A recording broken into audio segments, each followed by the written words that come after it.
Arsenal Tactical Insight. Well, hello again, internet people. Welcome back to my channel. So today we're just going to briefly look at the game we just played against Dinamo Zagreb. We beat them 3-0. Rice getting the first goal within the first 5 minutes of the first half, and then they made it a bit difficult for us. And then the second half was much easier. Havertz got the second one, and Odegaard scoring just before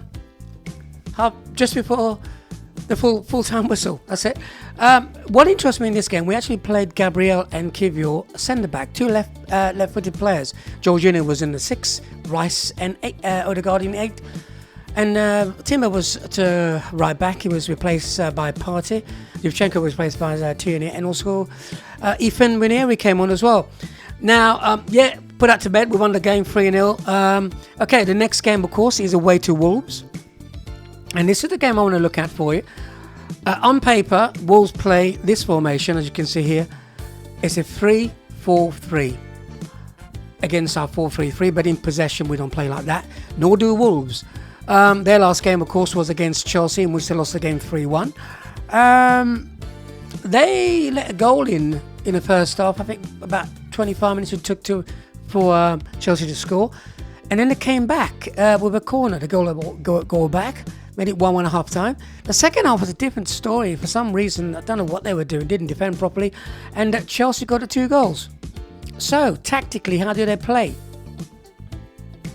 Now, with the ball, on this caption you can see, now they're free at the back. Doherty, Bueno and Badu stays back all the time. They keep their unit there all the time.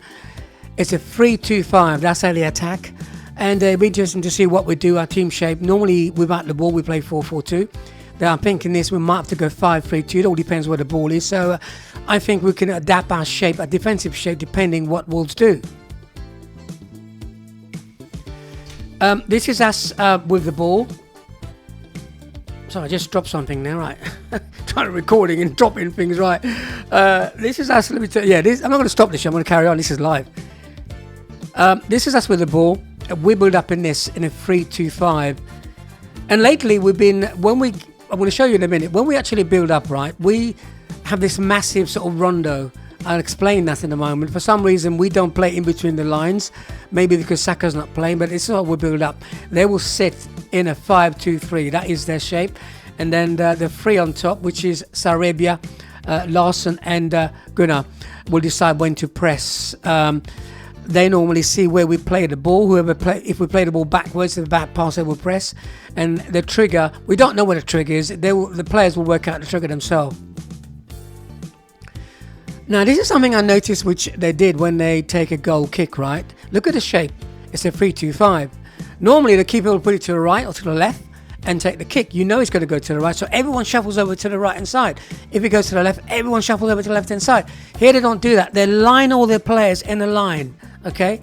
Samido, Sarabia, Larson, and all there across there. So it then will force us to do the same thing because we can't leave gaps. You can't leave 2 players on the right-hand side. You don't know where it's going to go. And the other thing is, you cannot be offside from a goal kick, right? You can't be offside from a goal kick. That is the rule. Here you see us. This is a game against Aston Villa. Remember I mentioned this is a big rondo. You can see all our players around. We're playing around their shape, right? That's what basically I've heard people say. So that's their shape, Aston Villa's shape. We're playing around that like a massive rondo. Well, anyway, that's what it look at for me, right? And here we're doing it again. Not too much this time. This time we push 4 players forward, but in the middle of the park, there's no one running in there. So no one in between the lines. We do that so that we can move players forward, try to get the ball in wide position, trying to move them around basically. Okay, again, that's what we're doing here. You can see that. And we'll probably do the same thing against Wolves because their shape will probably be, like I said, a 5-2-3. So we'll try to play around them. Now, as for Wolves, now this is what they do in a build-up play. The keeper takes part as well. This is a 3-2-5.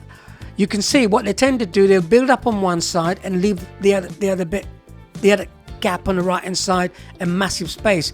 That's what they're trying to do. They're trying to basically see if they can get us to press a team to press them to have space on one side so they can go the other side. Here you can see the space on the right hand side. That is the actual trap they're setting.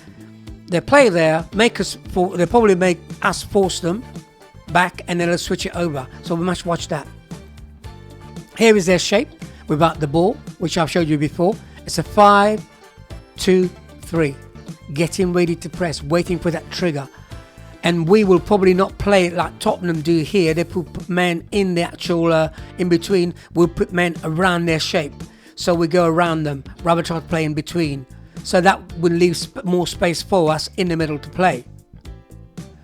This is their shape when the opposition has the ball. It's a 5-2-3. And I showed this in the caption already, how they're going to press. So depending whether it's a bad pass, a slow pass, that will be their trigger. Now, something which their manager said, I saw it in the podcast, he plays 3 in the back. That unit stays in the back. And he wants to have a full back in there. It could be a left back, it could be a right back. But he'll have two centre backs playing, because he believes that the right back or left back, or the full back has to be creative. He wants to be creative. He wants his players to get on the ball and take the time and pass the ball around. Now, from what I saw against Chelsea, the way Chelsea played against them was a fast game, really quick players. We won't do that. We're going to take our time to pass that ball. And what they will do, they will probably just drop back in their shape and wait for that pass. And when they get it, actually, they don't just kick it anywhere. If they can't counter, okay, they will keep the ball. Now, if we just drop off them, they will keep that ball. They're very good at keeping the ball. But if you go at them very quickly, which I think we're not going to do that, the only way we're going to do that is down the wings. By the way, I thought Martinelli today against Zagreb played quite well. He was the man in the match for me. He took his man on all the time. That's what we're going to have to do against Wolves when we get it in the right position. Can we take him on, get crosses in the box? For some reason, I think you've noticed now we're actually putting a lot of crosses in the box these days. We're playing around their shape, get the ball. Here you would see, I said this before already, we wouldn't have what Tottenham's doing there, having the man in the middle of the park like that. We'll have our man out of there, no one inside there to play around them, to entice them to come out, and we'll then probably make the move, overload at the back post and get the ball in. That's what we'll do. Are we going to win this game? I think we've got the players to win it, but like in any game, if you allow a team and space on the ball, they will create problems. I hope when in wide positions now, whoever plays there, they've learned a lesson to basically close that ball down, to make sure no crosses, no goal. If a cross doesn't come in, there's no chance of scoring a goal.